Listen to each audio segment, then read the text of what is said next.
Hello viewers, welcome সবাইকে। আজকে আমি আপনাদের সাথে শেয়ার করব মিল্ক পুডিং রেসিপি। মিল্ক পুডিংটা এমন একটা ডেজার্ট রেসিপি যেটা আপনারা তৈরি করতে পারবেন একদম সহজভাবে। পানিতে ভাপ দেওয়ার কোনো ঝামেলা নেই, আর মাত্র 3টি উপকরণে এই ডেজার্টটি তৈরি করতে পারবেন। আমার কাছে তো মনে হয় পৃথিবীর সবচাইতে সহজ ডেজার্ট রেসিপি হচ্ছে মিল্ক পুডিং রেসিপি। আশা করছি এই ডেজার্ট রেসিপিটি আপনাদের কাছে ভালো লাগবে। ভালো লাগলে আমার চ্যানেলটি সাবস্ক্রাইব করবেন এবং পাশে থাকা বেল আইকনটি অন করে রাখবেন আমার পরবর্তী ভিডিওর নোটিফিকেশন সবার আগে পাওয়ার জন্য। তো চলুন আমরা মূল রেসিপিতে চলে যাই। মিল্ক পুডিং তৈরি করার জন্য প্রথমেই আগার আগার পাউডারের মিশ্রণটা তৈরি করে নিতে হবে। এর জন্য ছোট একটা বাটিতে আমি নিয়ে নিচ্ছি 1 টেবিল চামচ আগার আগার পাউডার। এরই মধ্যে দিয়ে দিব হাফ কাপ পরিমাণ জল। এবার আগার আগার পাউডার আর জলটা চামচ দিয়ে খুব ভালোভাবে মিক্স করে নিব। আর এই আগার আগার পাউডারটা আপনারা যে কোনো মুদিখানা দোকানে বা সুপার শপে পেয়ে যাবেন। এখন অ্যাভেলেবেল সব দোকানেই এটা কিন্তু পাওয়া যায়। এটা এক সাইডে রেখে দিলাম মিশ্রণটা।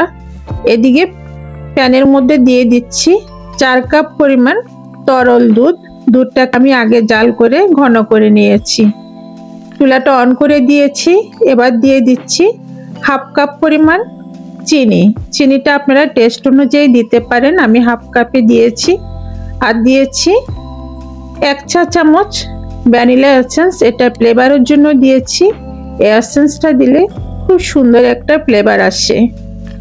এবার হ্যান্ড উইচ দিয়ে যেমনটা দেখতে পাচ্ছেন এভাবে অনবরত নাড়তে হবে, কারণ দুধ চিনি দুটোই এখানে দেওয়া আছে। খুব তাড়াতাড়ি প্যানের তলানিতে না হয় ধরে যেতে পারে বা লেগে যেতে পারে। এজন্য একবার ফুটে ওঠা পর্যন্ত এভাবে অনবরত নাড়তে হবে। যখন দেখবেন এরকম ফুটে উঠেছে তখন আগে থেকে তৈরি করে রাখা আগার আগার পাউডারের মিশ্রণটা দিয়ে দিব। দেওয়ার আগে একবার এভাবে নেড়ে নেবেন ভালোভাবে, আবার একটু মিক্স করে নেবেন যেন দলা পেকে না থাকে। এবার দুধের মধ্যে দিয়ে দিব। দেওয়ার পর আবারও হ্যান্ড উইচ দিয়ে খুব ভালোভাবে দুধের সাথে আগার আগার পাউডারের মিশ্রণটা মিক্স করে নিব। এবার কিন্তু বেশিক্ষণ জাল করতে হবে না, অল্প কিছুক্ষণ 1 মিনিটের মতো একটু নেড়ে ছেড়ে নামিয়ে নিব। দেখতে পাচ্ছেন আগার আগার পাউডারের মিশ্রণটা কিন্তু একদমই মিশে গেছে দুধের সাথে। আর এভাবে অনবরত নাড়তে থাকবেন। এটা দুধের তৈরি তো খুব তাড়াতাড়ি প্যানের তলানিতে লেগে যেতে পারে। আর দুধটাও ঘন ফুটে গেছে। এখন এর থেকে বেশি আর জাল করব না। এবার নামিয়ে নিব চুলা থেকে।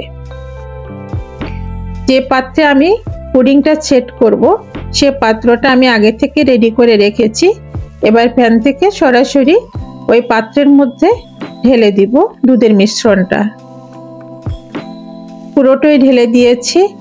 এবার কিছুক্ষণ ঠান্ডা হওয়ার পর ফ্রিজে নর্মাল চেম্বারে রেখে দিব 10 মিনিটের জন্য। এই 10 মিনিটের মধ্যে পুডিংটা কিন্তু জমাট বেঁধে যাবে। তাহলে এবার আমি ফ্রিজে নর্মাল পোর্শনে পুডিংটা রেখে দিচ্ছি। এরই ফাঁকে আমি পুডিংয়ের জন্য একটা জেলও তৈরি করব। এর জন্য ছোট একটা বাটিতে নিয়ে নিচ্ছি 2 চা চামচ আগার আগার পাউডার আর 1/3 কাপ জল। জল আর আগার আগার পাউডারের মিশ্রণটা খুব ভালোভাবে মিক্স করে এক সাইডে এটা রেখে দিব।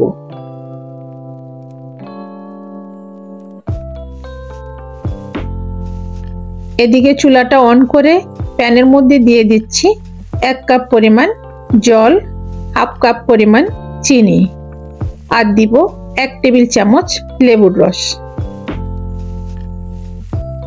এবার সবকিছু খুব ভালোভাবে মিক্স করে একবার ফুটে ওঠা পর্যন্ত অপেক্ষা করব। আর এভাবে অনবরত নাড়তে হবে। চিনিটা যেন জলের সাথে খুব ভালোভাবে মিক্স হয়ে যায়।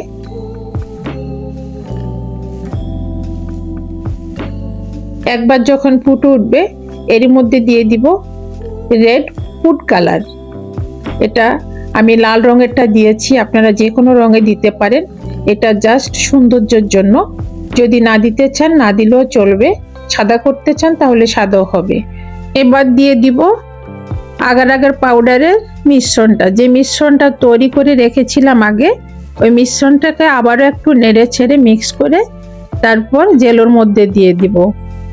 এই আগার আগার পাউডারের মিশ্রণটা যদি না দেন তাহলে কিন্তু জেলোটা জমবে না, মানে জমাট হবে না। সেজন্য অবশ্যই আগার আগার পাউডারটা দিবেন। আর আগার আগার পাউডারের পরিবর্তে আপনারা চায়না গ্রাসও দিতে পারেন।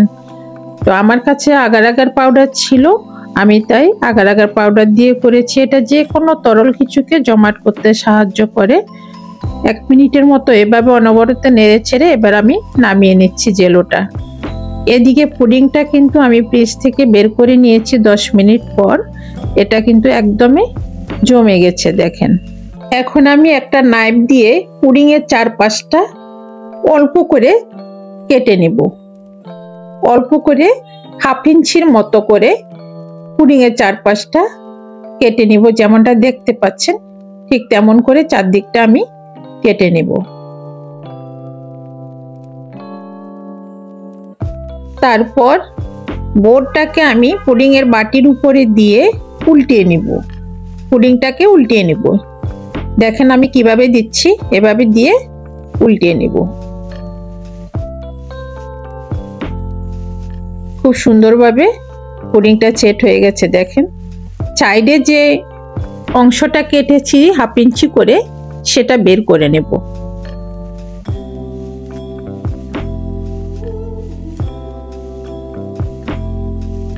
পুডিংটা এত বেশি সফট হয়েছে, খেতে এত বেশি ভালো হবে দেখবেন। এভাবে একবার বানিয়ে দেখবেন, পুডিং খেতে ভীষণ ভালো লাগে, অনেক বেশি সফট হয়ে একদম নরম তুলতুলে। এবার পুডিংটা এক সাইডে রেখে দিয়ে জেলোটা সেট করব। যে জেলোটা তৈরি করে রেখেছি সেটা দিয়ে দিব। এবার আমি ঢালার সুবিধার্থে একটা মগের মধ্যে ঢেলে নিয়েছি জেলোটা। এখন দিয়ে দিব অর্ধেকটা পরিমাণ জেলো আমি এখানে দিয়ে দিব, আর অর্ধেকটা পুডিংয়ের উপরে দিব। এখন পুডিংটা জেলোর উপরে বসিয়ে দিব। এই পুডিংটা দেখতে যেমন সুন্দর আকর্ষণীয়, তেমনি খেতেও ভীষণ মজার। আর তৈরি করা একদমই সহজ, দেখে নিশ্চয় বুঝতে পাচ্ছেন। এবার পুডিংয়ের উপরে বাকি যে জেলোটা আছে সেটা আমি দিয়ে দিচ্ছি। দেখেন কত সুন্দর দেখাচ্ছে পুডিংটা। পুরো জেলোটা আমি ঢেলে দিয়েছি। এভাবে কিছুটা ঠান্ডা হওয়ার পর 30 মিনিটের জন্য ফ্রিজের নর্মাল চেম্বারে রেখে দিতে হবে। 30 মিনিটের মধ্যে পুডিংটা কিন্তু একদমই সেট হয়ে যাবে।